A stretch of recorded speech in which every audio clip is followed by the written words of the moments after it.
Hello everyone, welcome to the Patience to Prosperity podcast, where we learn how to act in opposition of our limiting beliefs in order to reach our fullest potential. Today is such an exciting episode. I'm here with someone who I've actually wanted to have on since I decided to literally start my podcast. So it's just so full circle right now to have you here.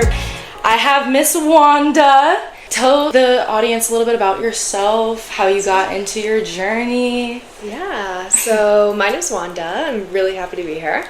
I am an online fitness coach. I've been doing it for the last 3 years with my company, Be Reborn.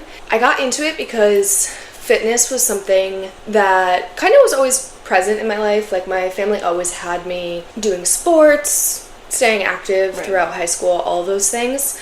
But once I got to a point in high school, I was just so uncomfortable in my body. And I had my mom was very much like, you look great, you look beautiful, like, there's nothing you need to change about you. So it wasn't on the spectrum of things where a lot of parents will be like, you know, I hear with a lot of clients, a lot of parents will be like, oh, you need to lose weight, or like giving you that more negative side of things. Right. But she was more so positive that I didn't get the chance to even like learn how to change my body, right? Like, it was kind of like pushed off to the side. Right. And no shame to her at all, yeah. right? Because she did the best that she could with what she had. But I knew something needed to change. So I started lifting when I was like 15, 16. I had a friend's older brother who taught us how to lift. Okay. So that was super fun. Super young too. Yeah, super young. And I would literally like go to my sports practices and go to the gym. Oh yeah. Right? Like, it was just something that I was like, I have to do this. Yeah. And ultimately, like, that's got me to where I am today. Yeah. So I'm super grateful for it. Do you think that through your experience with the gym being so young, that body image issues kind of stemmed from that place? Like, did you start getting self-conscious when you were at the gym? Were you like over-exercising yourself, you know? Mm-hmm. Yeah, so I definitely think my body image issues started. Like, that's why I wanted to work out so much. I was in a place where I was so active. Like, in high school when you're doing sports, like, our field hockey coach would make us run 2 miles every single practice. I know all about that. Yeah. Her idea was, if you guys aren't as good as the other teams with your skills, then at least you can outrun them. Right. So that's how my coach was too. So we would do like 8 laps around the track every practice. Yeah. And then we would also do like sprints mid-practice. We had so much activity going in, but like it was never like, oh, like during season I was losing weight. Right. Like, there was nothing that was ever I never felt like my body was changing. Yeah. So lifting weights was something I kind of did towards the off season of things. Yeah. But then once I like really fell in love with it, that's when I was like, oh, I'm going to go to practice, go to the gym, repeat. Right. And I would do it on the weekends, like, wasn't really taking time off. Definitely had no idea how to support any of that activity nutritionally. Yeah. So it was like multiple years of building muscle, but like never losing the fat. Right. Like, always, I mean, I can even say up until like probably like the middle of my freshman year of college, like, that's when I actually lost weight, and that was when I was like heavy in like the restriction binge cycle. Oh, which we'll get into. For sure. We will get into. Right. Yeah. I feel like I had a similar experience too. I also played field hockey, and you know, I always had problems like with my legs. Mm-hmm. So I feel like, I don't know, exercising I've always had a very shaky relationship with, because I always wanted to do more, but there were points where like my body genuinely like had its own limits that I would cross a lot. Like, I would, you know, overexert my legs in practice every single day, and like I wasn't really getting the support that I should have been getting by my coach, to be honest. And you know, so I think in high school especially fell into the pattern of like, you have to do more than you're doing. Mm-hmm. And like, when you get into that mindset, like, you never feel like you're doing enough. Right. You always think that you can do more. So likewise with you, like, I was going to practice, I was also going to the gym every single day. Like, I was barely taking any rests, and my body was definitely tired, but I was so out of touch with what my body actually needed that like I didn't even think for a second to be like, maybe I should be taking it slower. Because honestly, too, when you are so deeply rooted in like this self-hatred for your body, and you're like so concerned with it changing, you can't really take those rest days, because you'll just like eat yourself up with guilt. Like it's not a rest day when the entire time you're resting, you're thinking about what you should be doing and how much progress you're losing and whatever it is. So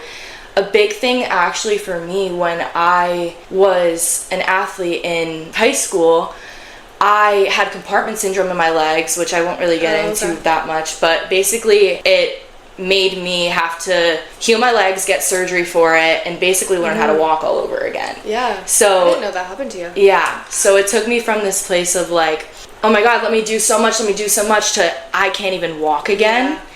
Yeah. And at that time, it was like peak of my weightlifting journey. Like I was making the most progress I've ever made. I had like 6-pack abs and my quads were growing, all this stuff that I thought was so good, even though I hated myself so much that, you know, the 6-pack abs were never enough. Like I could always put on more muscle. I could always lose more weight. It's always that next thing. You're always searching for something more. But when I got to that point in surgery, it was honestly like one of the lowest points of my life. Did it stem from over-exercising? I think so, honestly. I think like it was meant to happen, because it was kind of like the universe was just telling me like, you need to slow the fuck down. Yeah. Like you're doing too much. Like you already have problems with your legs, and like you're still over exercising them. Like my leg days in the gym were like 4 hours long. Like I was doing so much in high school. So much. And I never understood that there is a point where you can do too much. Yeah. You know, I always just felt like I could always be doing more. Yeah. So having that leg surgery and having to sit on my couch every day and like barely even be able to get up to go to the bathroom by myself, it really, that guilt was just eating me alive every day. Because I was like, oh my God, the amount of progress I'm losing in the gym right now. Like I'm probably gaining so much weight because I'm not moving every day. Like it ate me alive. And I think that was like the pivotal point where I was like, I need to fucking change the way that my mind is thinking right now. Yeah, it's funny. I didn't know that was your experience. I dealt with that as well. Really? No, I didn't end up having compartment syndrome, but back in 2021, I got hit by a car. And it was 2 cars. I was the pedestrian. Yeah. So it was like 2 cars. I was sandwiched in between them. Luckily, I had the muscle that I had.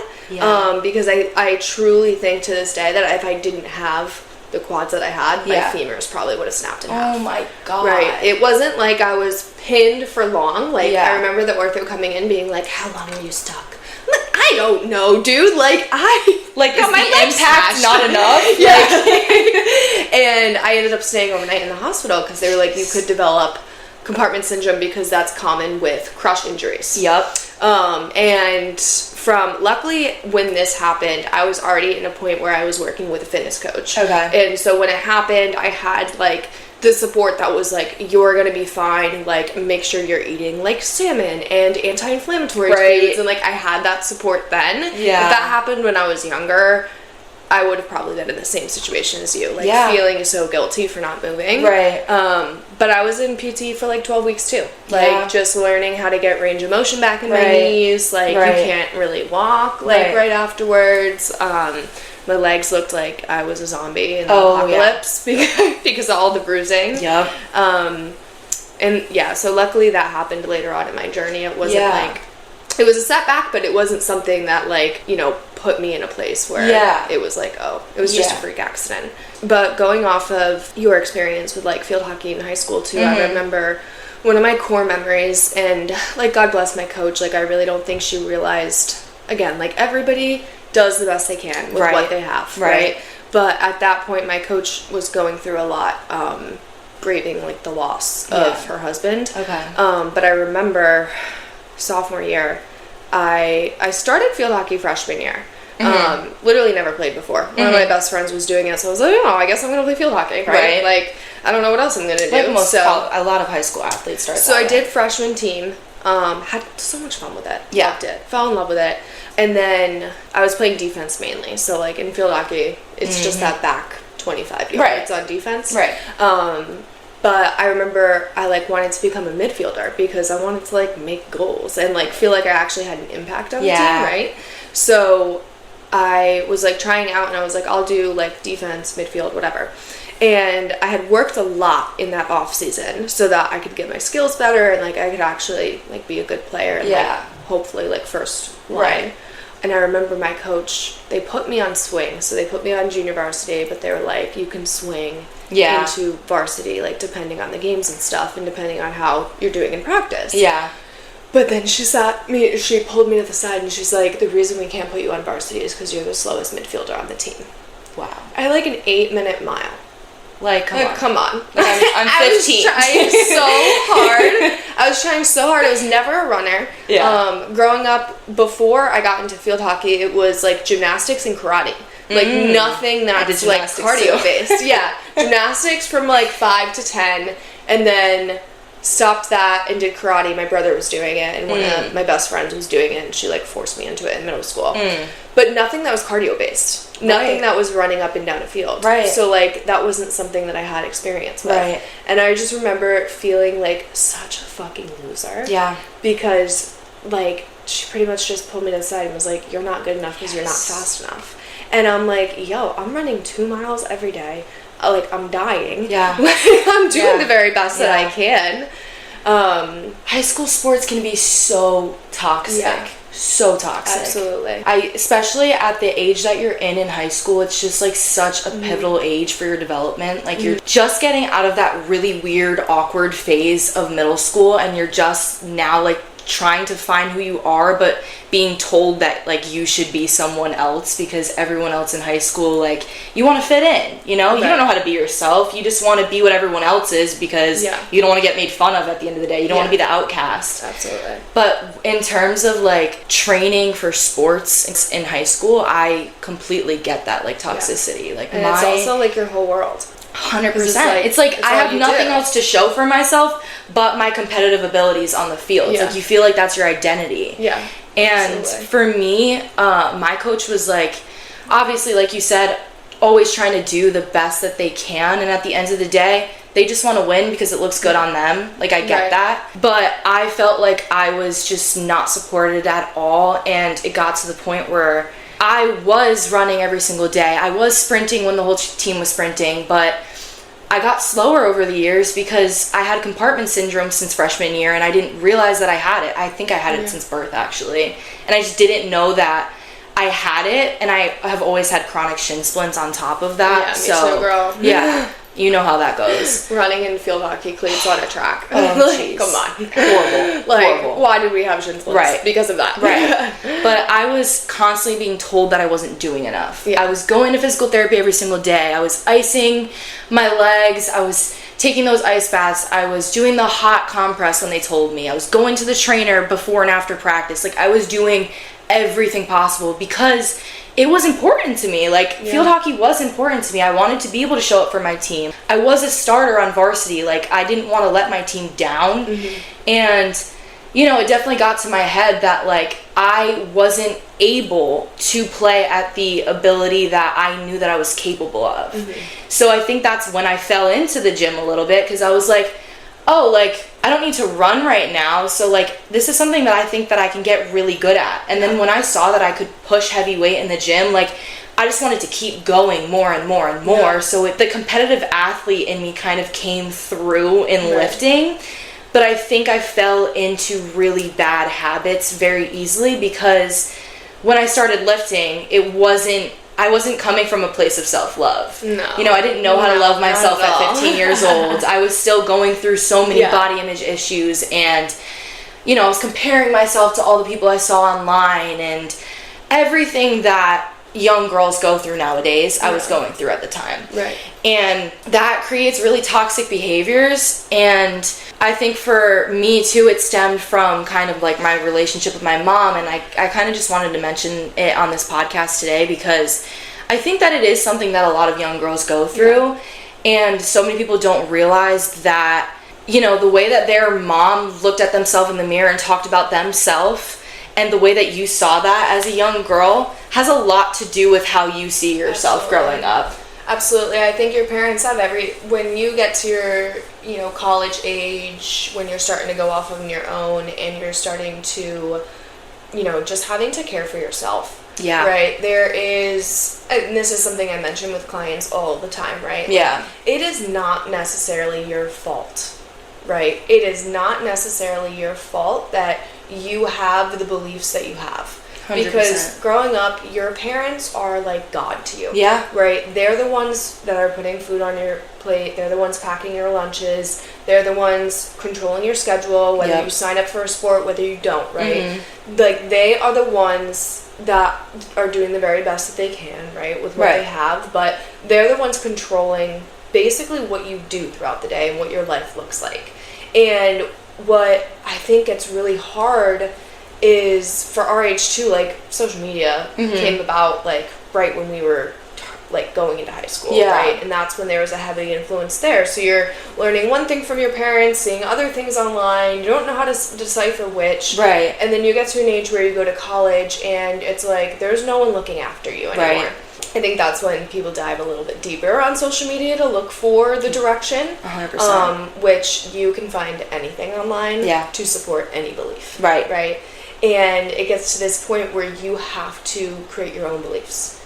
And that's, I think, what's most difficult for young girls is deciphering what actually is your belief and what is a belief that was given to you. Yes. Right? Yes. Whether that's relationship with food, whether that's body image, whether that's, how to move your body, how to be healthy, right? Everybody has this different standard of health. Yeah. And everyone has different bodies, like, and different needs, Right. That's huge. And I think, like what you said too about it's not necessarily your fault. Yeah. Something I say all the time on the podcast is it's not your fault, but it is your responsibility. Yeah. It's not your fault that maybe you got these body image issues from this deeply rooted trauma from your childhood or whatever it is.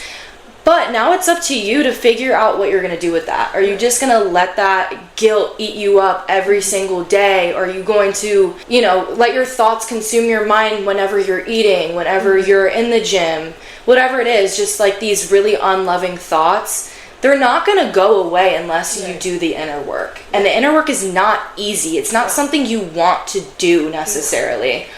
But it will set you free at the end of the day. It really will. Yeah. I have kind of like a 3-step process that when it comes to just like reworking limiting beliefs, because a lot of people that come into the program, it's like, oh, I can't eat carbs, they make me fat, or oh, like, I'm gluten and dairy sensitive. I'm like, who told you that? Right? Like, who told you that? Yeah. Like the $50 allergy test you got online. Right. That literally just tests like what's in your system. Right. So like everything is like reacting, even though it's like, okay, that's just the food that you eat all the time. Exactly. Yeah. Typically, when I'm looking into limiting beliefs, whether it's food, whether it's exercise related, whether it's, prioritizing yourself, like whatever it is, there's some type of belief that's holding you back from getting you to where you want to be. Otherwise, you would be there. 100%. Right? Yep. So typically, the first step is just bringing that awareness and identifying what that current belief is. Right. Right. So if we want to use carbs are bad for you as the example, right? Because I think that's something that's still very prevalent. 100%. Right?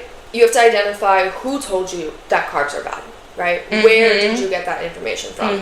Is that coming from your mom because she does keto to lose weight? Right. Is that coming from TikTok? Is that coming from your favorite influencer? Who's preaching to you that carbs are what's making you fat? Yeah. So once you can identify that, first it gives you some reassurance that it wasn't your belief in the first place, right? And you can let go of it, right? And you can start to restructure it. So step 2 is just restructuring the belief. Carbs aren't bad for me. Carbs are a good source of quick digesting energy that will actually fuel my workout. Yes. Right?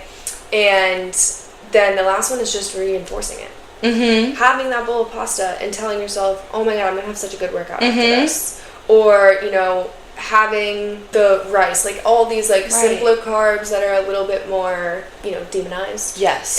In diet culture. even like more processed things like breads and cookies and cakes, right? And also, I think there's another aspect to it with food, that food, yes, as much as it is fuel, and I'll always, we're always going to look at how to fuel our bodies in the best way. Right. There's also like a cultural aspect to it. Yes. So I have tons of clients that come from like a Hispanic background, and like their families are like, no, you can't eat rice and beans if you want to lose weight, right? Like, you should just stop eating the rice and stop eating the beans, and like you will lose weight. Yeah. But at the same time, it's like in these cultures, like where food brings you together. Yes. Right? Whether that's Hispanic, whether that's Italians, whoever it is, there's food is also a place that brings people together. So you have to really start working on those beliefs, because otherwise it's going to take away from every experience that you have. It's going to take away from every birthday, every 4th of July, every Christmas, every Thanksgiving, especially Thanksgiving. Oh, yeah. Right? Like, that holiday is like literally built around binging. It's normalized. Yeah. And going back to the sports thing too, with binging, did you guys have like pasta parties that you did before every game? So I think that was something that was like extremely harmful, because like the purpose of them are, they always say like, oh, you have to carb up before your game tomorrow. Yep. Okay, pasta literally is not still going to be in your system by the time you do your game. Right. 4 hours later. Right. Right. Like, it is a faster digesting, simple carb. Yeah. Like, it's going to be gone within it's gonna be digested before you get on the field the next day. Right. But they use these pasta parties as an excuse, and it's almost like, I know that it's like a way to bring teams together, but like the whole carb up before your game, the whole like kind of expectation that you're supposed to eat a lot at these parties is, I think, harmful. Yeah.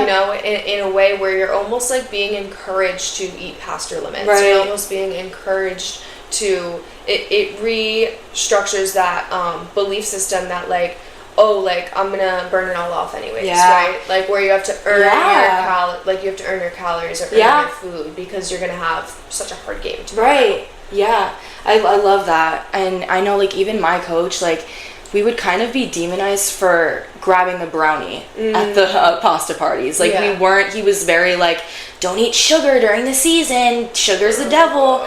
So, like, I was already fighting that inner turmoil between like what was going on with my head in terms of like my body image issues and relationship with food, and to like actually have people outside of me too that were trying to like hit those same limiting beliefs that I was telling myself.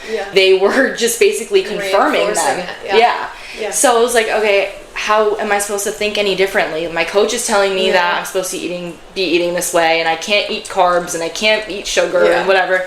So that created a lot of fear foods for me. Yeah. And I think that there were certain foods that I was so afraid to eat because I thought that they were going to completely change my body overnight, which obviously is ridiculous. Your body's not going to change when you eat one thing. Yeah. But, it's a real fear. It's a real fear that people have, and I definitely had that. And that's when I really think that I fell into the binge restrict thing, because I would restrict myself from eating my fear foods. And then when I would give in and be like, fuck it, like, I really want to have a bagel right now, or I really want this brownie, I wouldn't be able to stop myself. Yeah. I'd be like, okay, I already fucking lost the progress. I already, like, you know what, I already gave in, might as well eat the whole tray, might as well eat everything. And you just go through this cycle, and then obviously you feel like shit after you just overate, because one, you overfueled your body. Like, there is a point where you're full and your body tells you you're full because they got all the nutrients they need, you know?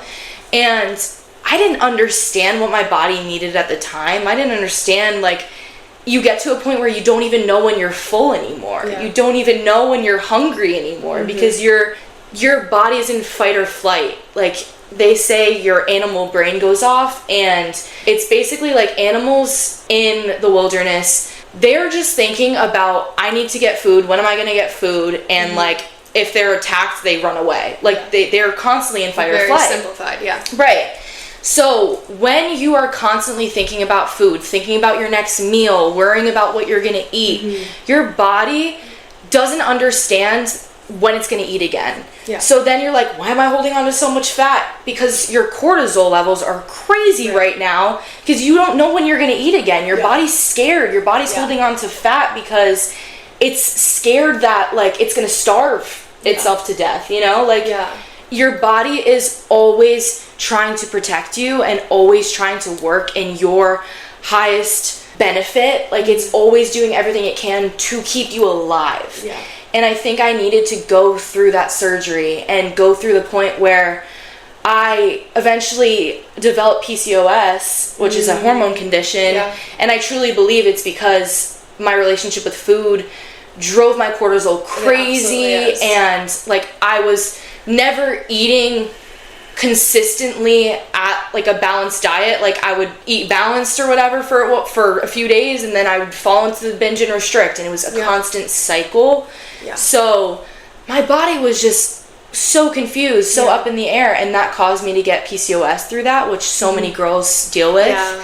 And I actually helped a handful of women with PCOS inside my program get their periods back. I saw that. They've gotten their periods back, and it does I think really, I don't know if I could say, obviously I don't have the research to say that it comes from this binge restrict cycle, or if it's nutritional. I don't even know if there's research out there on that, right? Very minimal. Yeah, that's a whole nother podcast. But when it comes to fueling your body, right? It comes to not eating enough and being in this binge restrict cycle, you're restricting for so long, you're eating so little amounts of food that your body just kind of stops feeling hungry. You lack those hunger cues, right? You're not eating breakfast, you're having iced coffee for breakfast. Lunch, you're doing like a protein bar. Dinner's like the first real meal of the day. And then if it's a night where you're like, fuck it, and you're binging, you're eating the entire pantry at 9 p.m.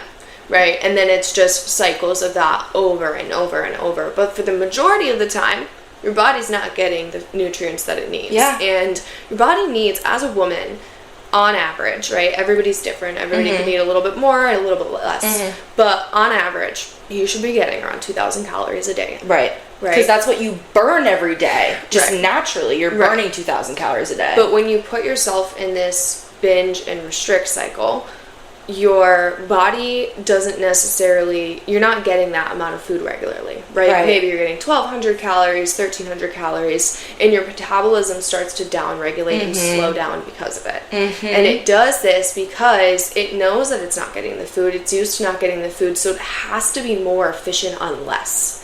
So it stops using all of that energy. And that's where you get to the place where you're like, fuck, I'm not eating anything and I'm still not losing weight. And that's actually what we primarily focus on at Be Reborn. I've worked with like over 150 women now in the last 3 years, and I've had 2 girls come into the program eating enough food. 2. Wow. And one of the girls came and she's like, I'm ready to bulk. And she bulked at like 3,000 calories. She was like already eating over 2K a day normally. And yeah, like your metabolism really starts to downregulate. So you have to start feeding your body more. And eventually, it's not broken. It's not broken. You can eventually start burning more, right? You can start eating more over time. And that's what we really do. We focus on reverse dieting a lot at first. Right? Like just getting you to eat more. And guess what happens? People lose weight. Inflammation drops off. You look better. Your butt's bigger. Your waist is tighter. Right? Like you're actually giving your body the food that it needs. And it actually starts doing the things that it wants to do. 100%. Because when you're in that state of chronically under eating, like you are not in a place where your body is going to prioritize fat loss. Fat loss in itself is a very stressful process on the body.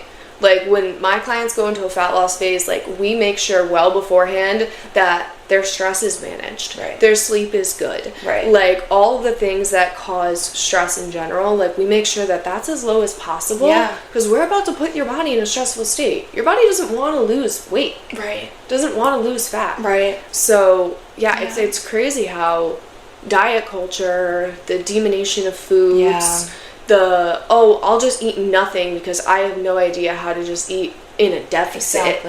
Right? And it's like that all or nothing mindset. Like I think I fell for that too. Like I'm or at least before I was a very like black and white thinker. I was like, you know, that's where that binging came from. I was like, if I eat one brownie, I have to eat 4 more because I already lost my progress.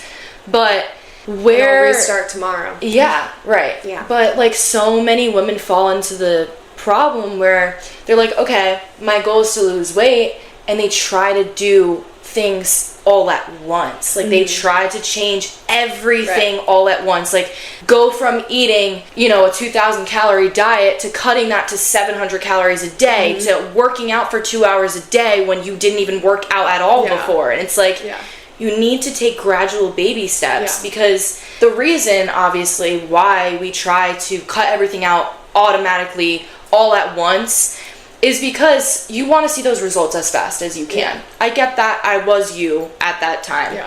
But the thing is, you are inevitably going to reach burnout. You are inevitably going to get to the point where you can't be consistent with something when you were never consistent with one thing. Exactly, and it's never been sustainable. It's never been sustainable to begin with, so you're never going to attain that for the rest of your life.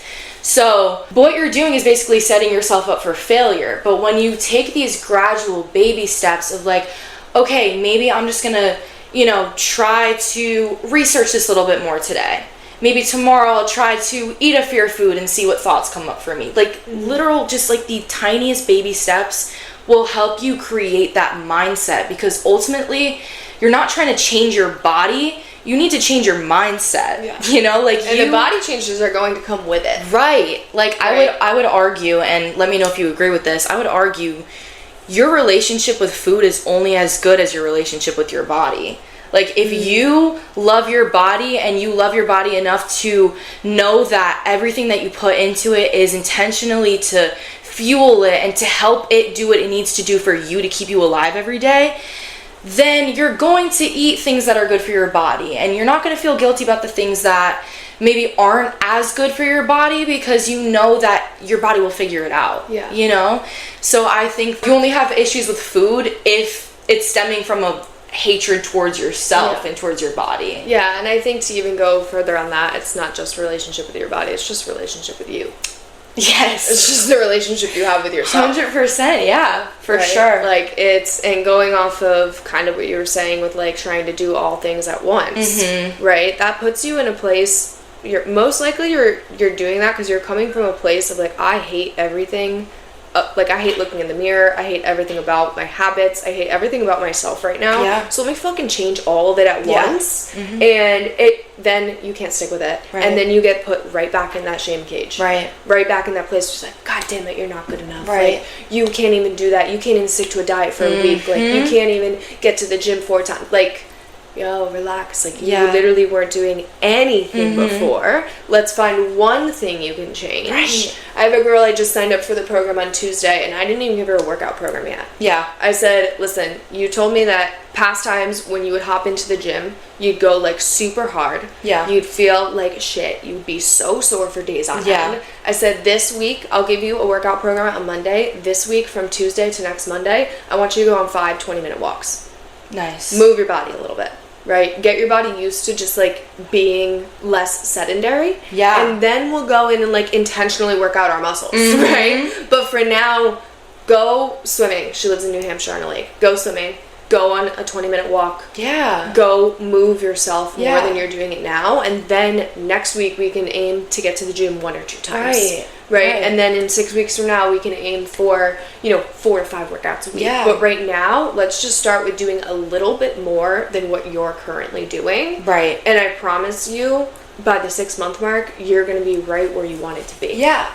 Because when you also, like, get into that all or nothing mindset and you're trying to do everything all at once, when you immediately start off by going to the gym and hitting the hardest workout of your life and being in the gym for 3 hours, you set an expectation for yourself that you need to show up like that every single time you go to the gym. Or it's not a good workout. Or your workout is shit. You shouldn't have even done anything to begin with. Failed. But guess what? You moved.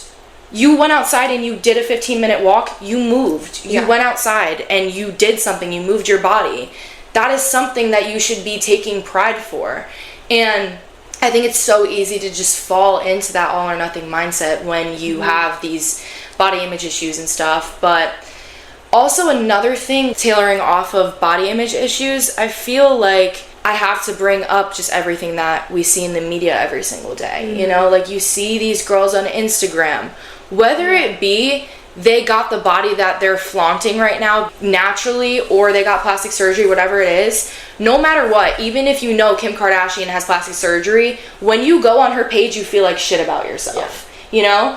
So it's like, one, you got to figure out your relationship with social media. If that's a toxic place for you, get the fuck off of it. Right. Like, genuinely, like, put limitations on it, delete the app if you have to, unfollow the people who make you feel like shit about yourself, whatever it is. That's a great place to start. Yeah, I absolutely agree. And I think that it's troublesome on social media because a lot of, especially getting into this influencer era, where a lot of these influencers didn't get the bodies they had by doing the Pilates. Right. Or doing the HIIT workouts, or doing the little EMOMs, right? A lot of them got those bodies from lifting weights, and now they're trying to sell you a program that's like, or they're trying to sell you Pilates, they're trying to sell you shit that didn't get them to where they're at. Right. So you start doing their little program, and you're like, oh, this isn't working. Like, there must be something wrong with me. Or, oh, it's just my body type, right? Like, I think social media is tough in that aspect where you can't really decipher the truth. And I mean, not even just plastic surgery, but just like editing in general. Yeah. Like just people angles, editing, you know, what's flattering, what's not, you know? And even just like actual photo editing, like face tuning. Yeah. Like you can put abs on yourself. Yeah.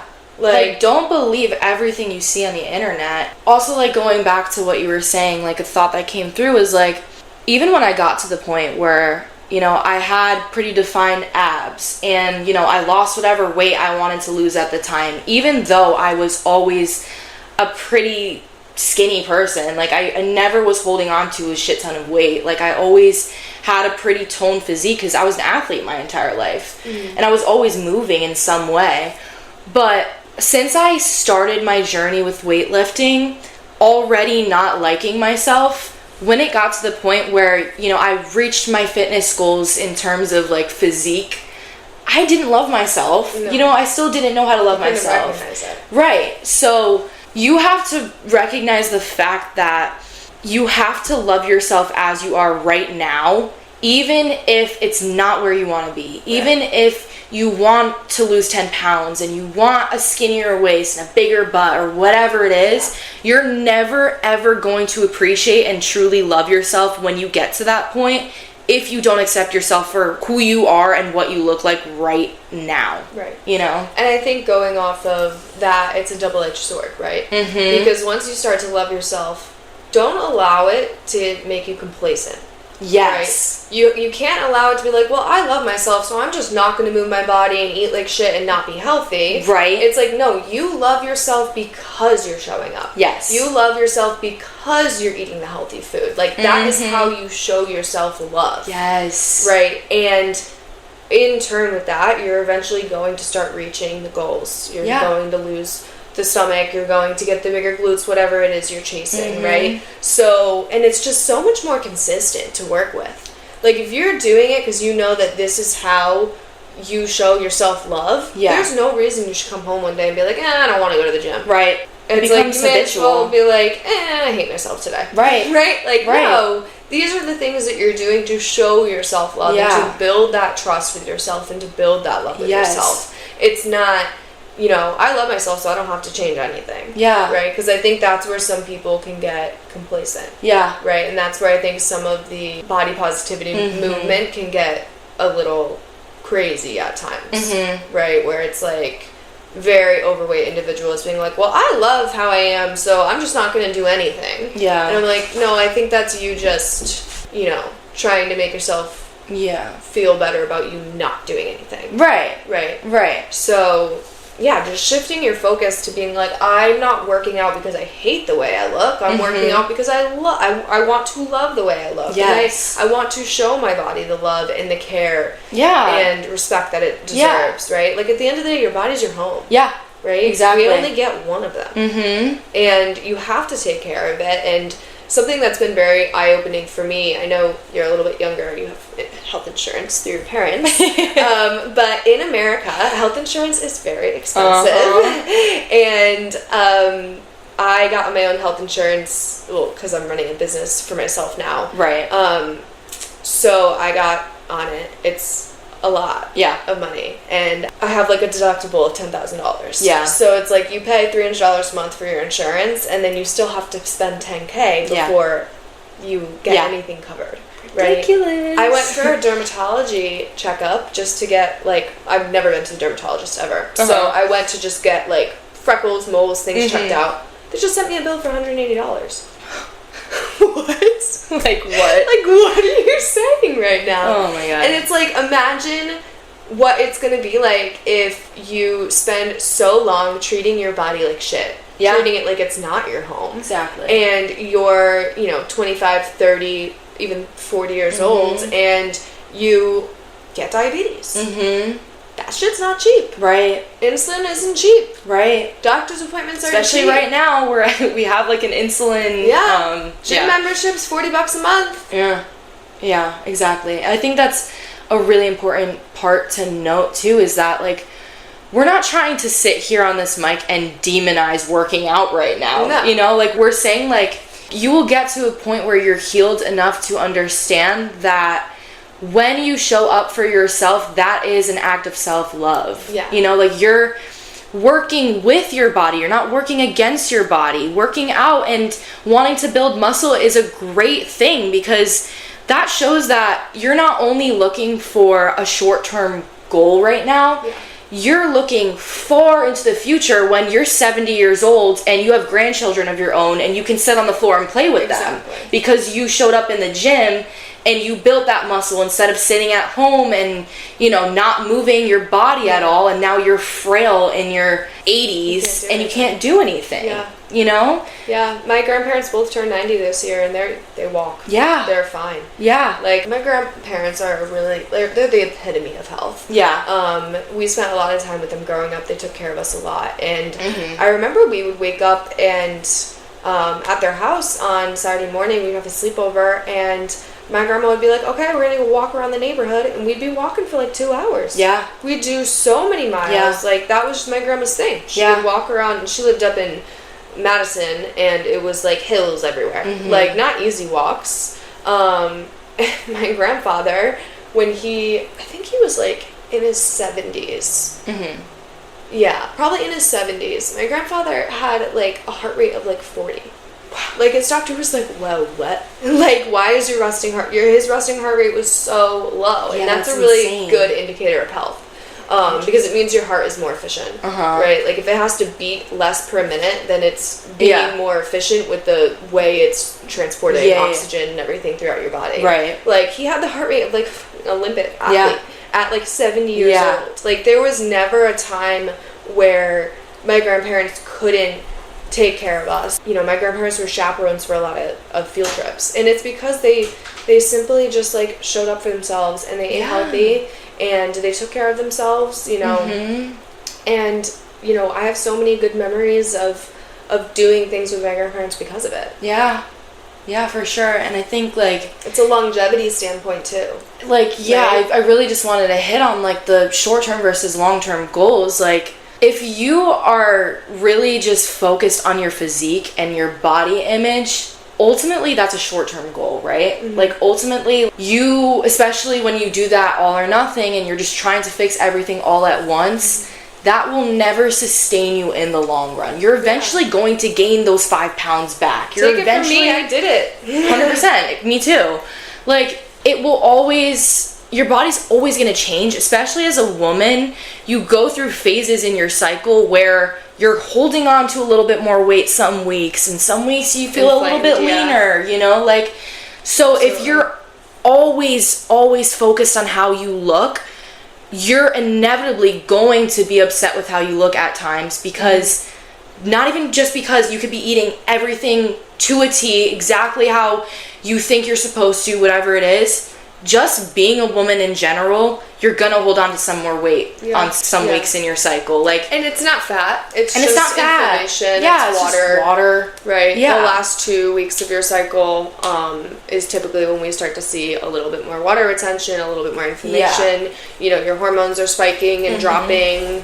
Like, it's just what God gave us. Yeah. I think honestly, it was so hard for me at first to accept the fact that I was diagnosed with PCOS. It's like, you don't want to get diagnosed with anything, period, you know? But for me, you know, with the infertility issues too, like me really wanting to be a mother one day, like that was really hard for me to accept.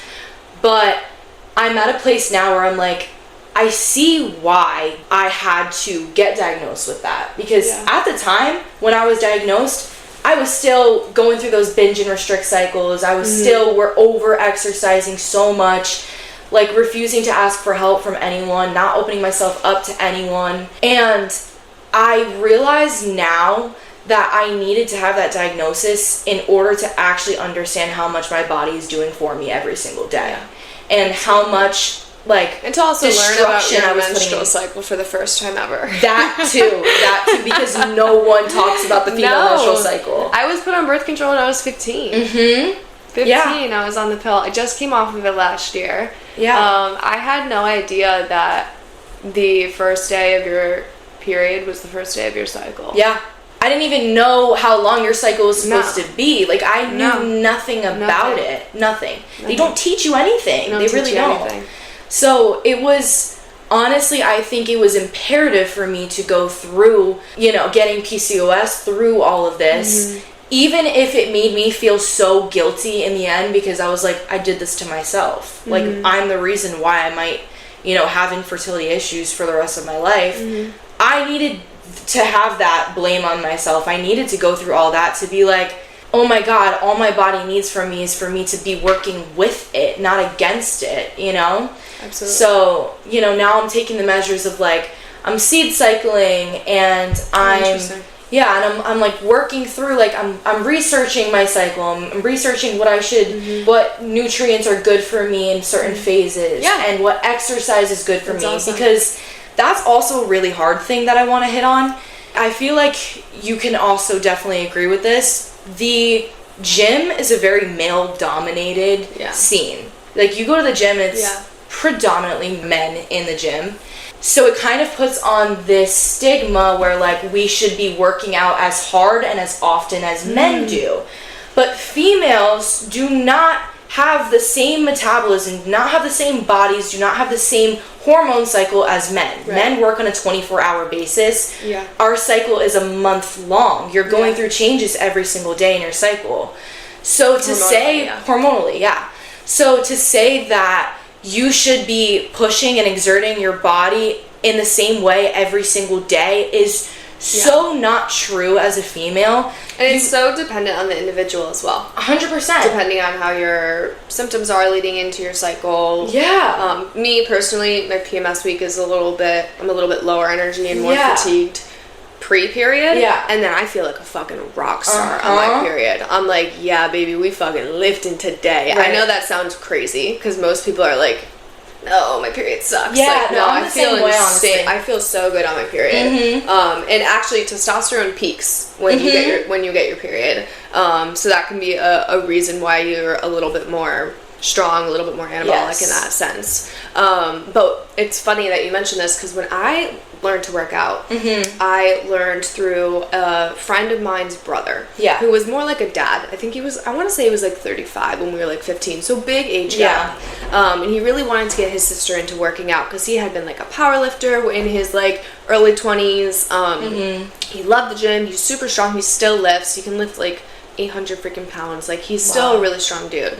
But when I started working out with him, it was like, I'm very, very grateful for the experience because I think something that women can lack a lot in the gym is pushing yourself. Right? Like, I think especially when you're getting into lifting for the first time, it can be very hard to tell whether you actually failed and like push yourself as hard as you need to go to build muscle, or, you know, are you cutting yourself short 5 to 10 reps? 100%. Or could you pick up heavier weight, right? But with him, it was quite the opposite. And I remember one time we did a very male-based leg day. We would do back squat. This was every Sunday. We'd back squat, barbell back squat. Yeah. We would do leg press. We would do quad extension. We would do hamstring curl. Yeah. That's like the epitome of a male leg day.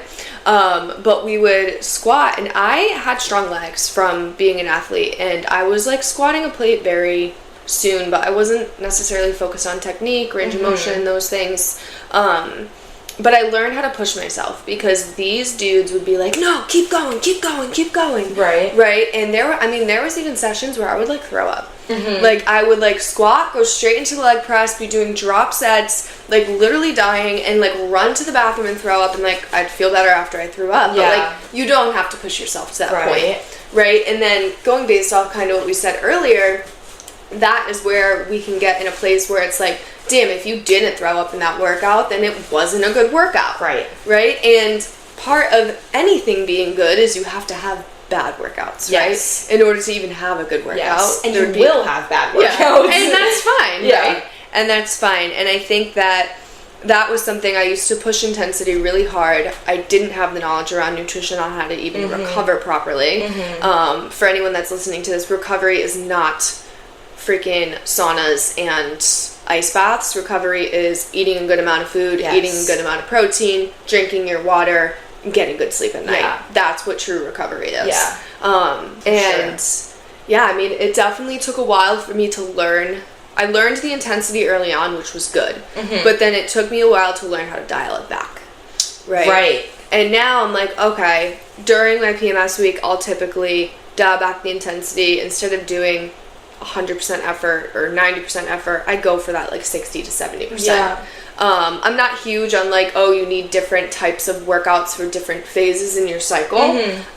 Especially if you're coming to me and you have a very like physique based muscle building goal. If your goal is just to move your body, then go ahead and do different workouts, different types of training for different types of different parts of your cycle. But for somebody that has a very physique based goal that's like, I want to grow my glutes, I want to grow my shoulders, like I want to have a nice back, we can't necessarily just say like, okay, well 2 weeks out of your cycle we're just gonna like do Pilates or yoga. Right. So my approach with training throughout your cycle is just dialing back the intensity when you feel like you need to. Right. Like going for 60 or 70% that week that your energy is really low, and then bringing it back up when you feel better, right? And not comparing yourself and feeling like you have to do more every single time you're in the gym, right? Like if you are having really bad cramps and you have hip thrusts that day, maybe that's not something we want to go balls to the wall with, right? Maybe that's something that we're like, okay, if you can do it and your cramps aren't terrible, like you're not like healed over, then let's go for like 60% of what you normally do. If we need to remove it altogether, that's fine too. We'll change the pattern. We'll substitute something out for it. But if you have a very like muscle building physique based goal, there's ways to train without like cutting out resistance training completely. 100%. And I think it's also like really important when you start to understand your hormones a little bit deeper, you are able to you give yourself that reassurance. It's like, oh, I have lower energy right now because I'm in my luteal phase. I'm not just a piece of shit. I didn't just lose all my motivation.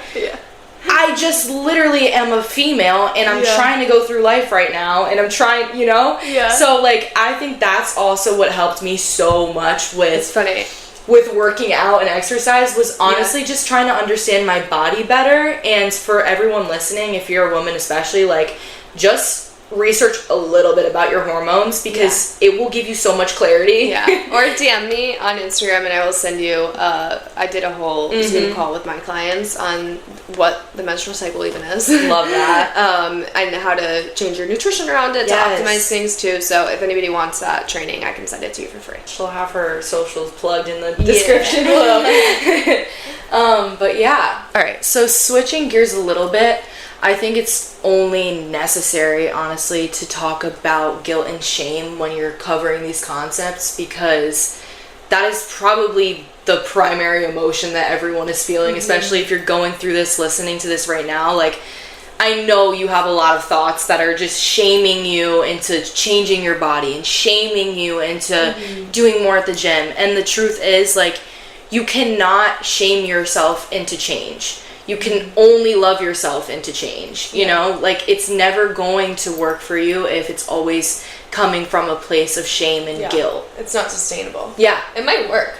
You know, it might work for a little bit. Yeah. It might work, but it's going to get you right back to a place where the things that you're doing to improve your body are not, like, you can't feel good about that. Right. If they're coming from a place of shame. Right. Right? Like, you can't feel good about making those changes if it's coming from a place of hate. Yeah. Like, you know, and going further, once you do start to see the changes, if your journey, and this might resonate with a lot of you guys, because I think a lot of people's change because they don't like something about themselves, right? And that's what sparks the initial change. But then that puts you in a place where once you change, once you drop the pants size or get the tinier waist or build the muscle, whatever the goal is, you can't recognize it. Right. You can't recognize it, right? Because it came from a place of that was so, like, you don't want to even see it. Yeah. Right? Exactly. And that's where I think body dysmorphia can really come in. Yeah, right? Which definitely I feel like is a concept that we should dive into a little bit because, you know, body dysmorphia is kind of a term that's thrown around, I think, a little too loosely. It is something that I think you honestly have to get diagnosed with. Like, it's like a diagnosis. Absolutely. And, you know, like, I think just growing up as a female, whether you really, really struggle with body image issues or you just have times where, you know, you feel a little less secure in your body, whatever it is, you don't have body dysmorphia if it's just like every now and then you have some bad, you know, body image issues. That's something that honestly is just part of being a woman. Like, your body's always changing and it's hard to accept that sometimes. But I really hate that body dysmorphia is just a term that's thrown around because it kind of, like, doesn't give enough love to the people who are actually going through that, and it's something that is genuinely, like, consuming their minds to the point where they can't think about anything else but their body. You know, when they're wearing something or whatever it is, like, I remember literally being insecure wearing a sweatshirt before. You know what I mean? Like, you genuinely feel like your body is just, like, so different than what it actually is, to the point where you don't even know what you look like anymore. You have no idea what you look like anymore. And it's real, and it's a concept that, you know, it has to be touched upon in a way that isn't so loosely just thrown out there, because body image issues and body dysmorphia are two different things at the end of the day. Absolutely. And I think the main difference, especially with body image issues, something that I talk about a lot with clients, is the way that you're viewing your body doesn't always stem from the way, like, it doesn't always stem from, like, you actually hate your body. Like, I can't tell you how many times someone's been, like, a client or a friend or someone has been, you know, having a bad day, and then they're like, and I look like shit, and I feel like shit, and I look so fat. And it's like, okay, but if you were having the best day ever right now, do you think you'd be thinking about the way that your body looks?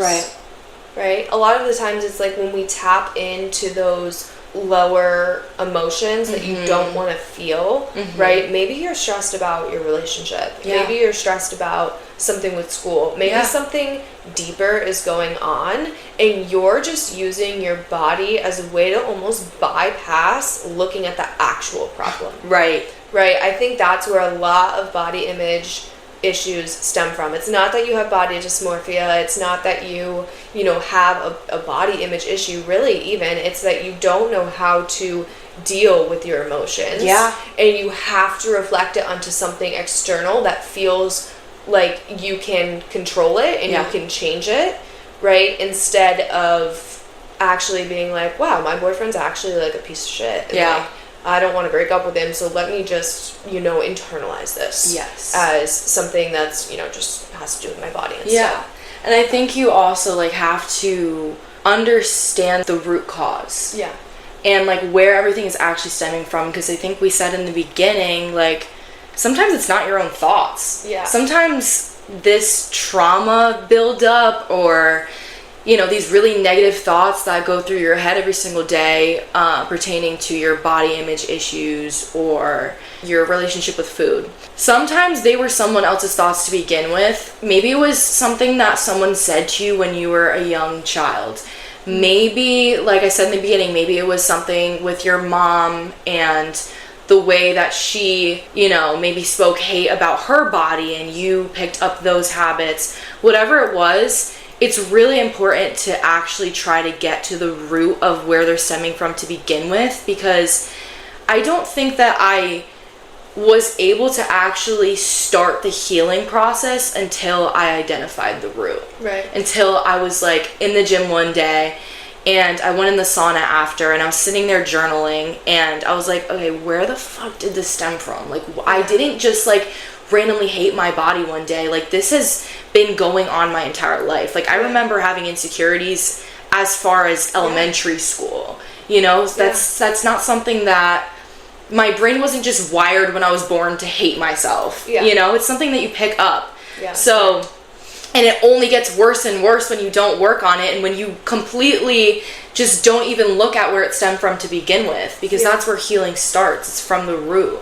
Yeah. So I think that was just important to know. But yeah, absolutely. Yeah, in terms of guilt and shame, I guess I just want to kind of identify the two, because it's really easy to like not truly understand what the difference is between guilt and shame.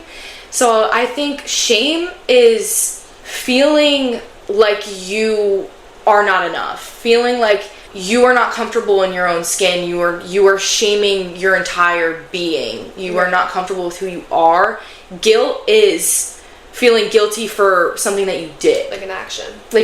Yeah. Like it's not congruent with who you want to be or who you think you are. It doesn't align with that. Yeah. So like that guilt will come up if you eat the cookie but you're trying to lose 5 pounds. Or or like even going back to like I used to do a lot of overthinking, and I used to do a lot of replaying of conversations in my head. Yeah. And it would be like, it wasn't shame that I felt, it was guilt. Like I remember when I was bartending and serving, I remember saying something to my manager one night, and then coming home, head hits the pillow, and being like, oh shit, like, should I have said that? And like, do you think that affected them in a way, right? That's like that overthinking, like, I feel guilty that I said something like that because I know that's not who I truly am. Exactly. Right? Like, even like talking shit about people, right? Like talking shit about friends, right? Or like just going behind somebody's back and doing something or saying something.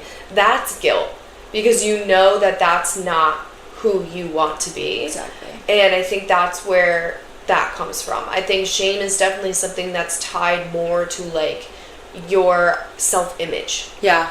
Right? Shame is more like, I have this habit of doing whatever it is, right? Yeah. And there's more of like a tie to directly like who you are as a person. Yeah. And to your worth as an individual. Yeah, that's just something I feel like I wanted to kind of decipher, because I mean, it took me years to figure out the difference between the two. And like, I feel like I always just thought it was guilt. Like I didn't even like really think about shame. Yeah. I thought about guilt mostly, because like that's honestly, I think that's like the bigger feeling. It's more of like an emotion. Shame is more of like your thoughts, like what your thoughts are telling you that are making you feel guilty. Yeah. But yeah. Something I wanted to touch on with this is like when you are kind of shifting from shame, right? A shame-based, this is, I'm doing this, I'm going to the gym, I'm doing the cardio, I'm eating healthier because I hate the way that I look. Right. Right, that's something that's, we kind of touched on, is very not a sustainable or consistent way to keep yourself going with what you're trying to do. Something that I think people get really lost with trying to change their habits is that they're not necessarily shifting their identity as well. So it's like, you want to be the person that's 20 pounds lighter, and you want to be the person that meal preps, and you want to be the person that loves going to the gym. But as soon as you try to do it, you're trying to change the patterns that you have without shifting the identity that you have. I love that. And that's where you have to be able to do both. And that's where I think people get very stuck in that all or nothing cycle with things. This is something that one of my mentors has spoken on a lot. Yeah. And it was very eye-opening to me, because I always thought with clients, it was like, I just have to get them to change their behaviors, right? But changing the behaviors are hard to sustain and hard to actually change, like, permanently, unless you're changing how you identify. Right. So if you identify as somebody that's fat, somebody that's lazy, somebody that hates themselves, right? And then there's certain patterns associated with that identity, like overeating and not working out and, smoking and drinking all the time, whatever it may be. Those are the patterns. That's the identity. If you try to change the pattern without changing the identity, as soon as things get a little uncomfortable, it is so easy for you to shift right back into that identity. Right. And things inevitably are going to get uncomfortable. Yes. Like, you're trying to literally change your lifestyle. Right. And your body is literally telling you it's not safe because it's not familiar. Yes. So as soon as you feel that lack of safety, which is going to be probably pretty early on to you trying to make those behavior changes, there's nothing to pull you back into that. Right. So it's like, first identify who you want to become. Yes. You want to be the person that's healthy. You want to be the person that's active. You want to be the person that's a good role model for your kids, right? Or friends, right? If you're not in a place where you're having children. Okay, that's the identity that you want to shift into. Now, what do people like that do? They go to the gym regularly, or they find some type of activity that keeps them active regularly. They take care of their bodies. They don't eat out 5 times a week. Right? They make meals at home. They learn how to cook. Those are the behaviors that person has. So if you want to change your life, essentially, you want to change who you are, you have to also know who you're becoming. It's really hard to change who you are if you have no idea who you're going to become. Huge. Huge. Like, literally, like, mic drop. Wow.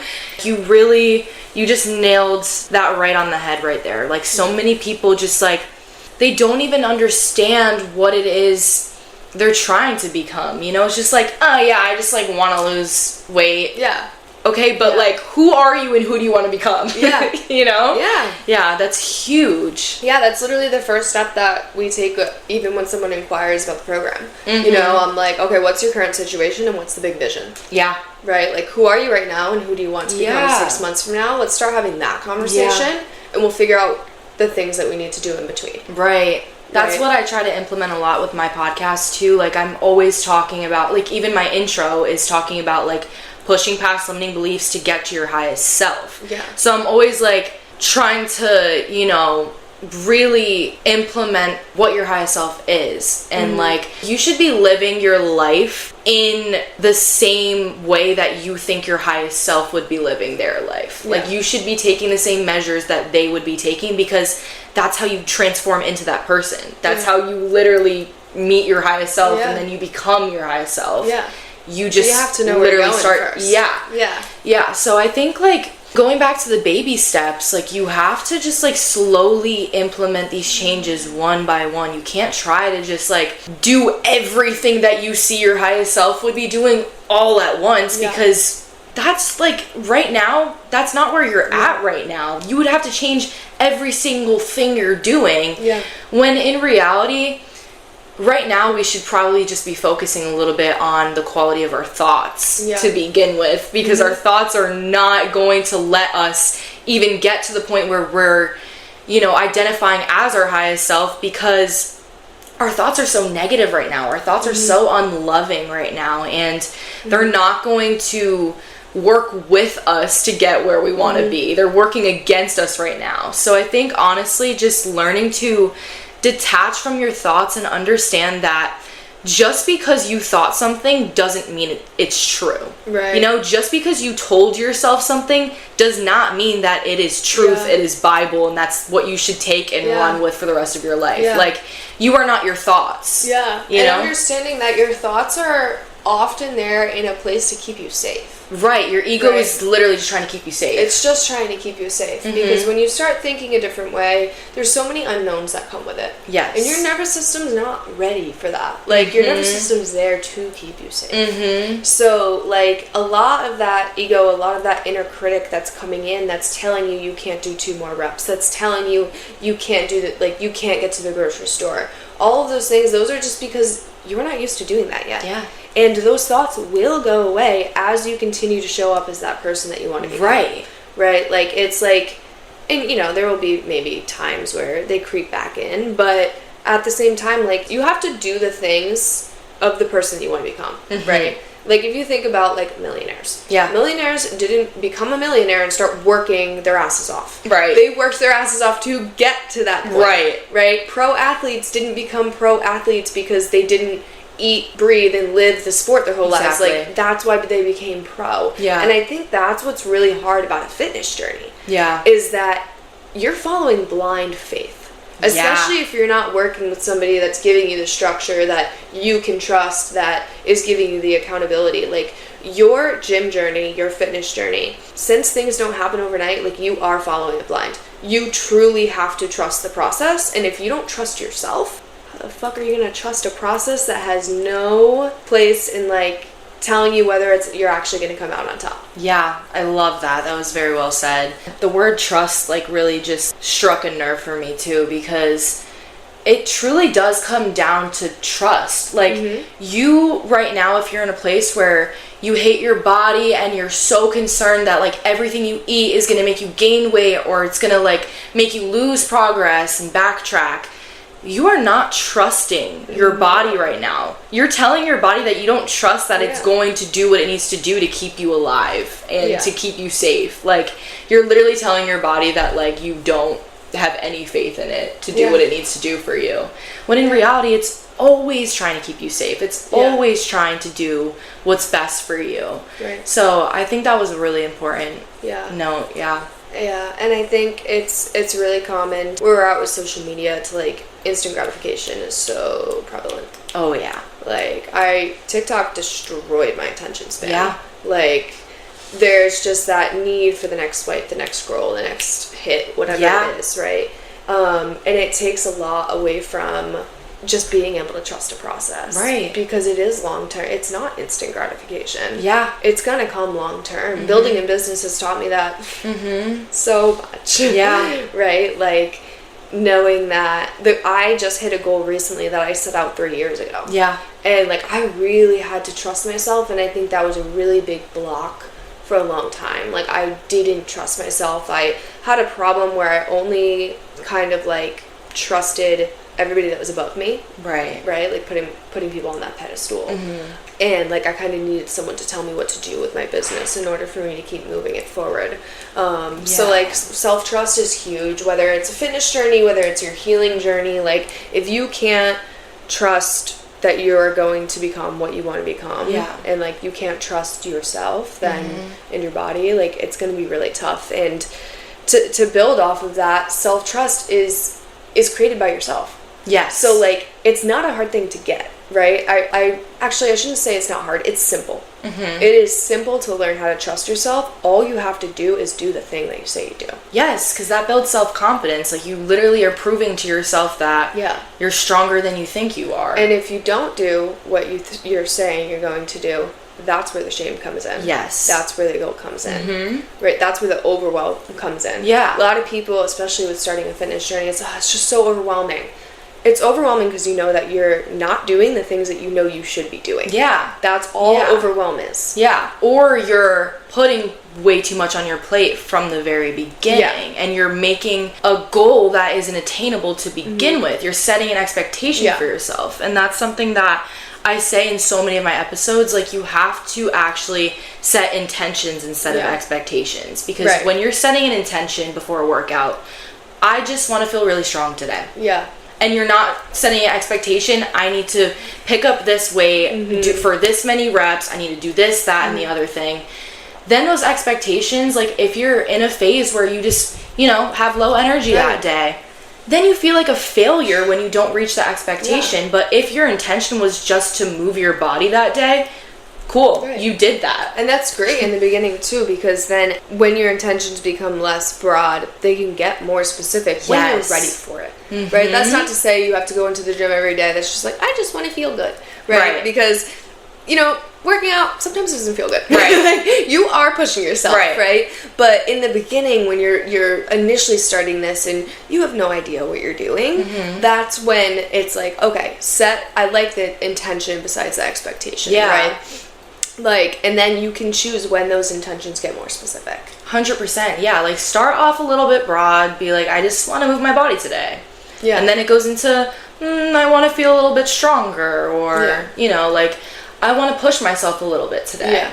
You know, like, I want to do one thing that I was scared to do at the beginning of my journey. Like an exercise that I was terrified to try. Yeah, like, you have to push yourself out of your comfort zone if you want to change. Yeah. If you don't like where your thoughts go right now and how your brain just feels so foggy and clouded by negativity, those thoughts are not going to go away unless you push yourself out of your comfort zone. Because I know it's so hard to do that. Like, your comfort zone, you're so familiar. Even if it's ripping you apart inside, even if you're constantly feeling guilty, constantly feeling shame, you still attach to whatever place you're in because it's familiar. Yeah. And because your brain is always trying to keep you safe, you're always going to run to the most familiar thing.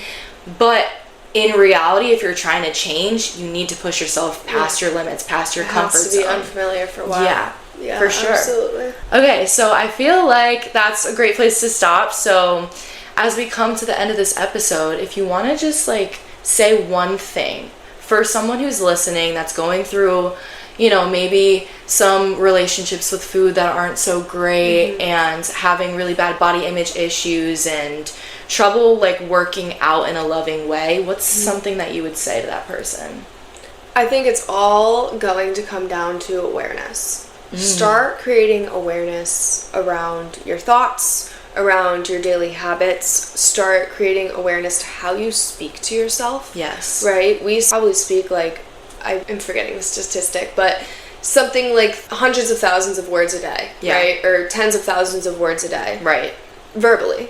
Right. But inside of our head, there's, like, hundreds of thousands of thoughts and things that you're saying to yourself every day. So start bringing awareness to that. And then start bringing awareness when it comes to specifically wanting to change how you think about certain things. Go back to that 3-step process. Go back to identifying your beliefs, literally writing it down. Yes. And then figuring out where it came from. Figuring out how you act, what you actually want to believe now. Because for every truth, there is an opposite belief, right? You get to decide what your truth is. Like, you are an adult now. You get to decide what you want to believe. So figure out what you don't want to believe, what you want to believe, and then figure out a way to implement that. Yeah. Right? It can be as simple as, if you're just trying to love yourself again, it could be as simple as writing it on your mirror. Yeah. Putting it on your home screen on your phone. Start exposing yourself to that thought more. I used to have post-it notes on my car dashboard of, like, things that I wanted to think again. Yeah. Right? I used to write on my mirror. Right. Like, in the bathroom. So, like, places that you're going, like, you can start seeing that, and it becomes more familiar, so that it no longer feels unsafe. Like, go back to that 3-step process, like Wanda was saying.